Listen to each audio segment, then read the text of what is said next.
Joyeux Noël. Mais vous êtes sûr qu'on peut dire Joyeux Noël? Est-ce que c'est pas un peu déplacé en ce moment de dire Joyeux Noël, vu le contexte? Joyeux Noël, Mayotte. Est-ce qu'on peut leur dire ça? Et toutes celles et ceux qui subissent des catastrophes similaires. Joyeux Noël, Madame Pellico. Et toutes celles et ceux qui subissent des violences similaires. Joyeux Noël, à vous, tous les pays en guerre. Joyeux Noël, à toi qui dors dans la rue. Joyeux Noël, à toi dont le couple est en ruine. À toi à qui on vient d'annoncer un cancer, joyeux Noël. Vraiment? Y a-t-il vraiment de quoi être joyeux? En fait, d'une certaine façon, on cherche tous, on aspire tous à la joie, mais pas la joie éphémère, des vitrines de Noël. Quand on dit juste joyeux Noël, à quoi on pense? Les vitrines éphémères, les lumières éphémères, hop, le 1er janvier, elles n'y sont déjà plus. On aspire à une joie plus profonde et plus durable. On aspire à la très grande joie de Noël qu'a annoncé l'ange et que nous a lu tout à l'heure Jean-Pierre. Il y a bien longtemps, l'ange disait, n'ayez pas peur, je vous annonce une nouvelle qui sera pour tout le peuple le sujet d'une très grande joie. C'est cette très grande joie-là à laquelle on aspire. Alors ce matin, je vous propose d'aller derrière les vitrines de Noël pour plonger au cœur de Noël et pour trouver le sujet d'une très grande joie qui nous permettra de dire oui, joyeux Noël. On va aller au miracle de Noël dont on a déjà parlé ce matin, mais on va aller plus en profondeur encore dans ce miracle de Noël. Un sauveur vous est né aujourd'hui dans la ville de David. C'est lui le Messie. Ça, c'est le sujet d'une très grande joie. Et j'aimerais vous transmettre trois aspects de cette très grande joie de Noël. J'avais écrit, vous pourrez en découvrir bien d'autres si vous le souhaitez. Là, avec Jean-Pierre, on en a déjà aussi au moins une dizaine en plus. Mais trois aspects particuliers de ce miracle de Noël. La première des joies que j'aimerais transmettre, c'est que Dieu, le créateur de toutes choses, en revêtant une nature humaine, s'est révélé de manière personnelle à l'humanité. Et pour vous faire comprendre ça, on va prendre une illustration euh, pour s'expliquer cela. Est-ce que vous avez déjà vu une fourmilière? Alors celle-ci, elle est monstrueuse. Imaginez, vous êtes jardinier, vous avez un jardin et vous avez une fourmilière dans votre jardin et vous voulez pas la tuer, vous voulez la déplacer parce que vous avez à cœur ces fourmis. Et comment est-ce que vous pourriez faire comprendre aux fourmis que vous les aimez, que vous voulez être proche d'elles, avoir une relation personnelle avec elles, avec chacune d'entre elles, pour leur montrer un super endroit ailleurs dans votre jardin où elles auront tout ce qu'il faut pour vivre pour toujours dans la joie profonde et durable. Vous essayez plein de trucs, vous communiquez en morse, mais ça ne marche pas. Vous leur construisez un chemin balisé qu'elles puissent emprunter, mais rien de fait. Elles ne comprennent pas le message. Elles continuent leur vie sans vous, loin de la joie que vous pouvez leur apporter. En fait, la seule façon qu'on pourrait faire pour leur faire passer le message, c'est de devenir nous-mêmes une fourmi, de s'incarner en fourmi. Au moins là, on pourra communiquer avec le même langage et tout le monde comprendra. Pour nous, on ne peut pas faire ça. On est d'accord, hein? À part, je crois qu'il y a un film qui s'appelle Ant-Man. Donc c'est le gars qui est devenu une petite fourmi. Mais bon, normalement, on ne peut pas, à part dans les Marvel. Mais en tout cas, Dieu, lui, c'est ce qu'il a fait. Personne n'avait jamais vu Dieu. Personne n'a vu Dieu.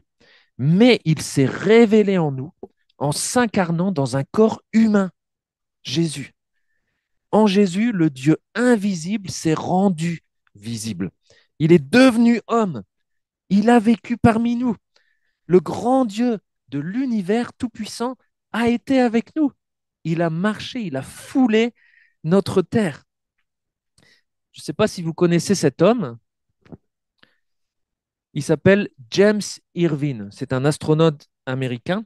C'est le 8e homme sur 12 à avoir marché sur la Lune. Il a marché sur la Lune avec Apollo 15.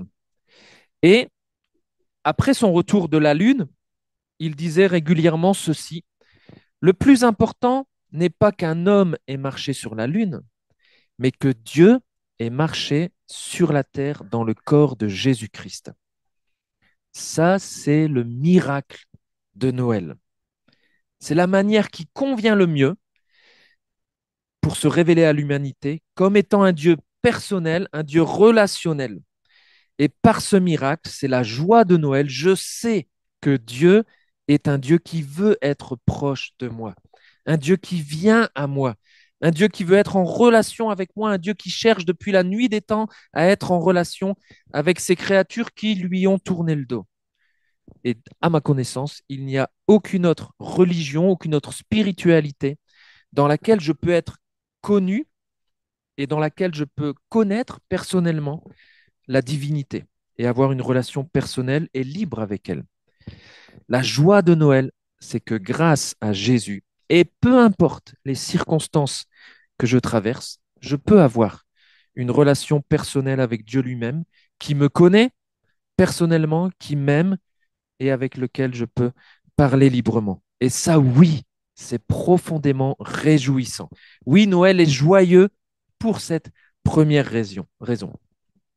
La deuxième joie de Noël, c'est que Dieu, en revêtant une forme, une nature humaine en Jésus, est aussi devenu pleinement solidaire de tout ce que je peux vivre en tant qu'être humain. Donc je prends une nouvelle illustration pour expliquer cela. Imaginez un médecin, gynécologue, obstétricien, homme, c'est-à-dire masculin. En général, un médecin homme gynécologue, gynécologue masculin, en sait généralement beaucoup plus sur le sujet de l'accouchement qu'aucune de ses patientes. Peut-être même il peut écrire un livre là-dessus, parce que c'est ses études, etc. Il connaît le sujet par cœur.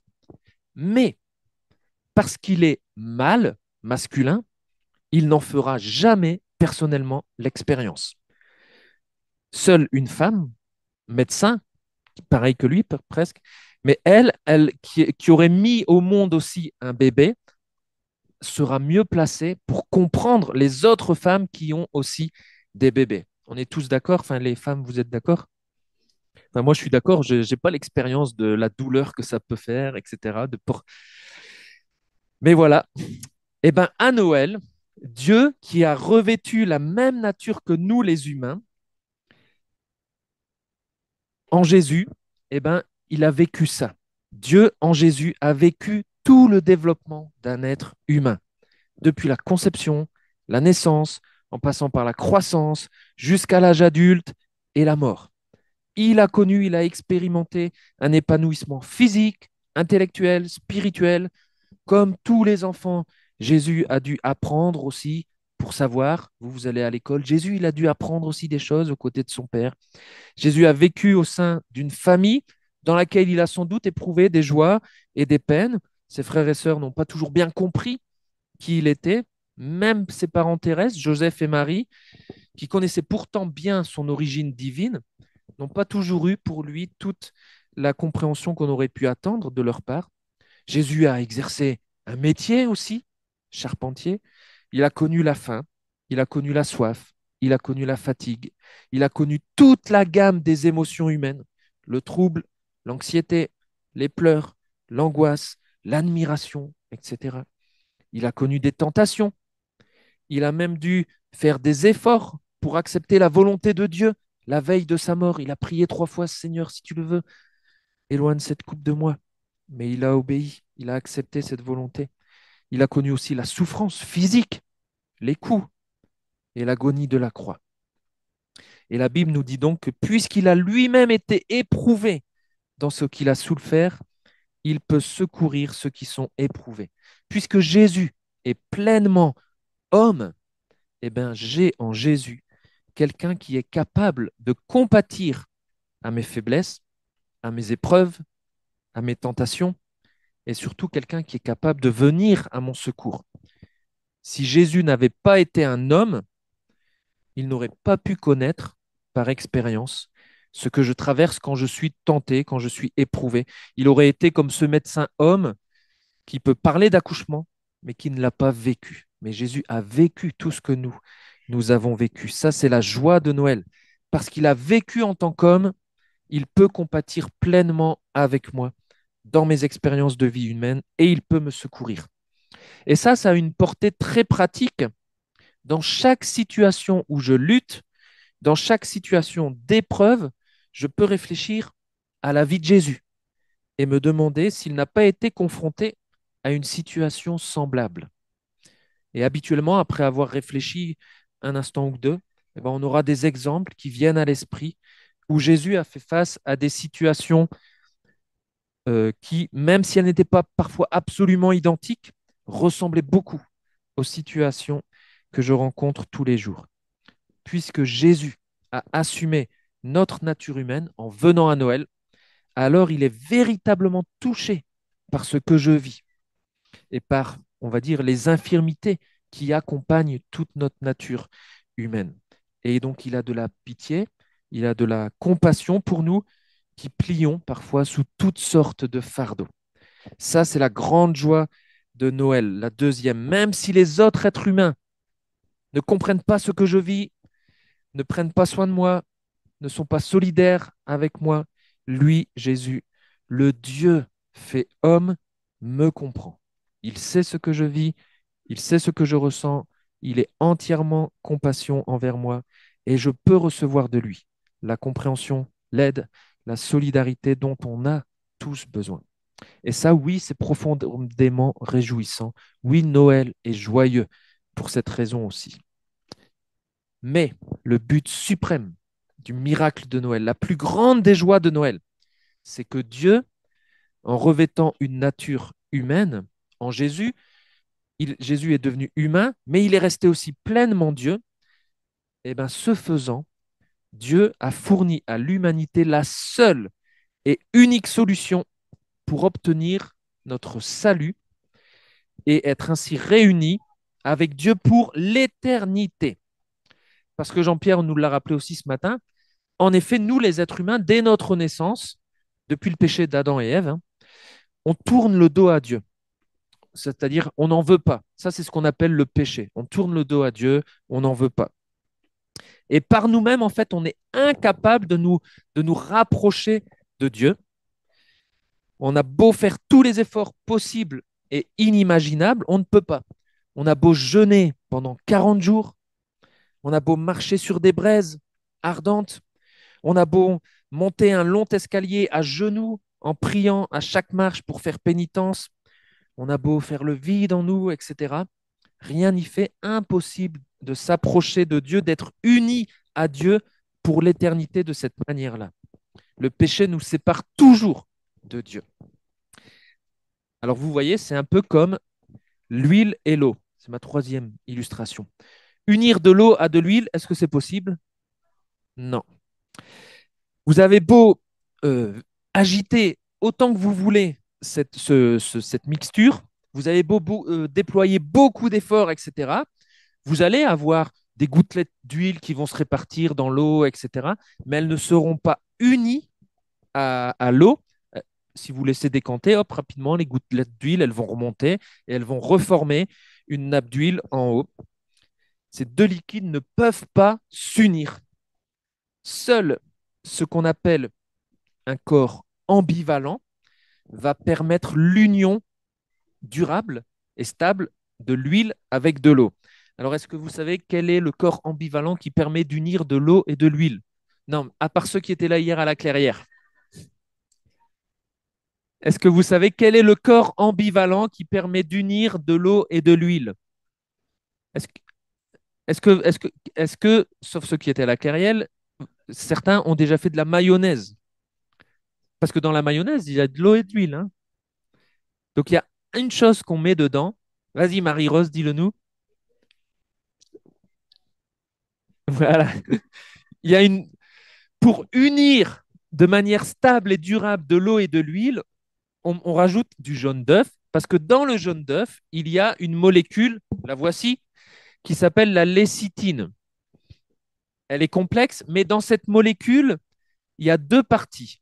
Il y a une partie hydrophile, c'est-à-dire qui aime l'eau et qui va s'attacher à l'eau. Et il y a une partie, je ne sais pas comment on l'appelle, grassophile, qui aime le gras, en fait. Comment? Lipophile, voilà. Qui aime le gras et qui aime l'huile et qui va donc s'attacher à l'huile. Et en faisant ça, eh ben, l'huile et l'eau vont être unies grâce à cette molécule de manière durable et stable. Cette molécule, du coup, c'est l'interface parfaite, le médiateur parfait pour que l'union obtenue soit stable et durable. Et bien ça, c'est exactement ce que Jésus-Christ est pour nous. Il est l'interface parfaite, le médiateur parfait, le seul corps ambivalent qui permet l'union stable entre Dieu et l'homme. Jésus-Christ, comme il est pleinement Dieu, il se lie facilement à Dieu, il aime Dieu. Jésus-Christ, comme il est pleinement homme, il se lie facilement à l'homme, puisqu'il aime l'homme. Jésus-Christ étant pleinement Dieu, il peut aussi, il peut ainsi aussi porter le péché de tous ceux qui vont croire en lui. Et si Jésus-Christ n'avait pas été pleinement Dieu, s'il n'avait été qu'une créature limitée, il n'aurait pas pu faire ça. Mais Jésus-Christ est pleinement Dieu.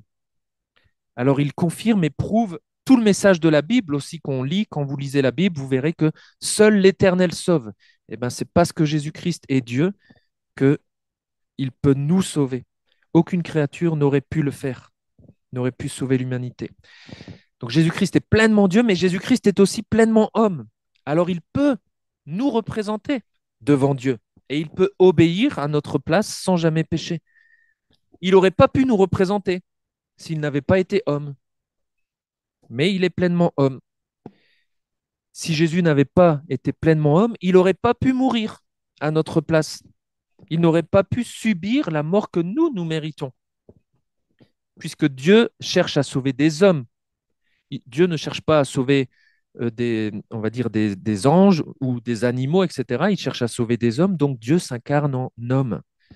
Et puisque Jésus est pleinement homme, alors il peut mourir pour le péché des hommes. Il peut payer à ma place. Donc nous, on était séparés de Dieu à cause du péché, tout comme l'huile est séparée de l'eau. On avait besoin que quelqu'un vienne entre Dieu et nous ramène à lui. On avait besoin d'un corps ambivalent qui possède une partie qui se lie facilement à Dieu et une partie qui se lie facilement à l'humanité. Et la molécule entre Dieu et les hommes, elle est plus simple à représenter que celle du jaune d'œuf. Et la croix, ça représente pas mal ça. Un bout de bois vertical qui se lie facilement à Dieu, et puis un bout de bois horizontal qui se lie facilement à l'humanité. C'est une image, hein, mais ça représente bien ça aussi. On avait besoin d'un médiateur qui pourrait nous représenter devant Dieu et qui pourrait représenter Dieu devant nous, les êtres humains.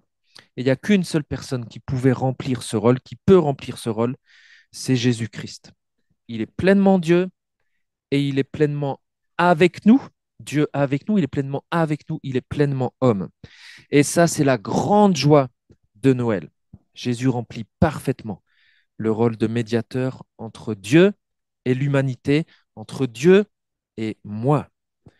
Le miracle de Noël permet à Dieu de s'unir à l'humanité et de porter ses péchés, d'en payer le prix en un seul acte de sacrifice et de réconciliation. Et c'est ainsi, en effet, que Dieu démontre son amour pour nous, en portant lui-même les conséquences de notre péché. Parce que l'humanité ne pouvait pas faire ça elle-même, mais Dieu, en la personne de Jésus, a réalisé cela. Dieu fait homme, sans cesser d'être Dieu, a réalisé cela. Grâce à Jésus, je peux être uni pour l'éternité avec Dieu. Et oui, ça, c'est profondément réjouissant. Oui, Noël est joyeux pour cette raison. Et en cette fin d'année, c'est vrai, il y aurait, ça serait facile en fait de passer à côté de cette grande joie qui est le miracle de Noël. Parce qu'il y a plein d'autres choses en fait qui pourraient venir voiler la joie que celui qui est Dieu est devenu homme. Est-ce que on a déjà réfléchi, médité tout ce que ça voulait dire. Le grand Dieu de l'univers est devenu homme. Alors ma prière, c'est qu'on puisse ouvrir nos yeux, plonger nos regards et notre foi, notre confiance dans ce miracle de Noël. Ce miracle de Noël, il est unique, vraiment unique. Le cadeau personnel de Dieu qui devient homme pour nous.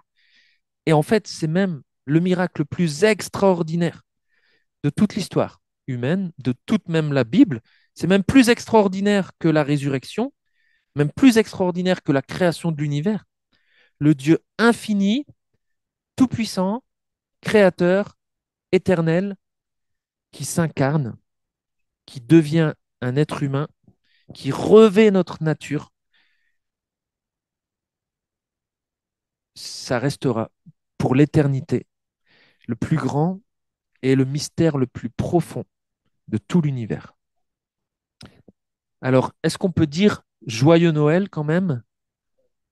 Oui, on peut dire joyeux Noël. Noël est joyeux. Et je prie qu'on puisse vivre tout cela. Et j'aimerais vous laisser juste deux pistes d'application pour tous les jours, pour notre vie de tous les jours. Peut-être pour celles et ceux qui découvrent ce miracle ou bien qui ne l'ont pas encore accueilli. Ma prière, ça serait que vous puissiez accueillir par la foi le Dieu fait homme, le Dieu avec nous, l'unique médiateur entre Dieu et l'humanité, Jésus-Christ.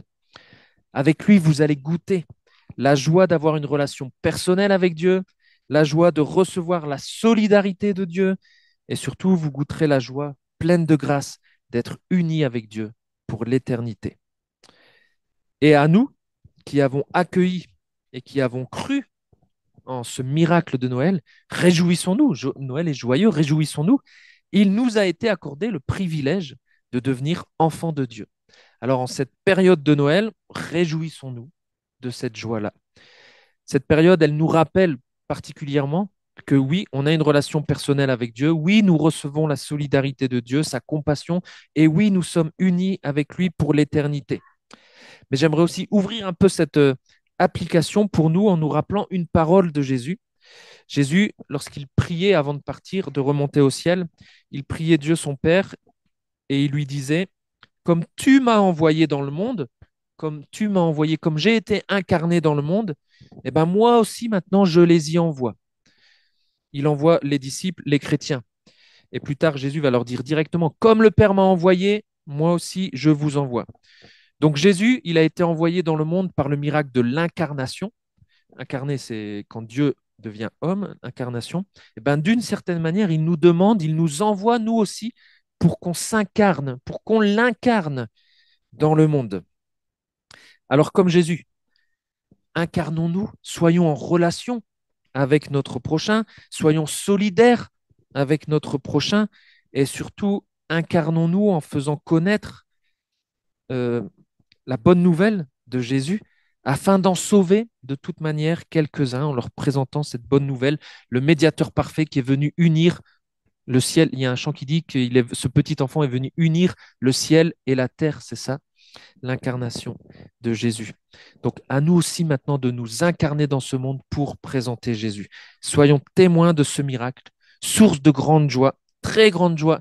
Jésus est Dieu, réellement Dieu, avec nous. Joyeux Noël à tous.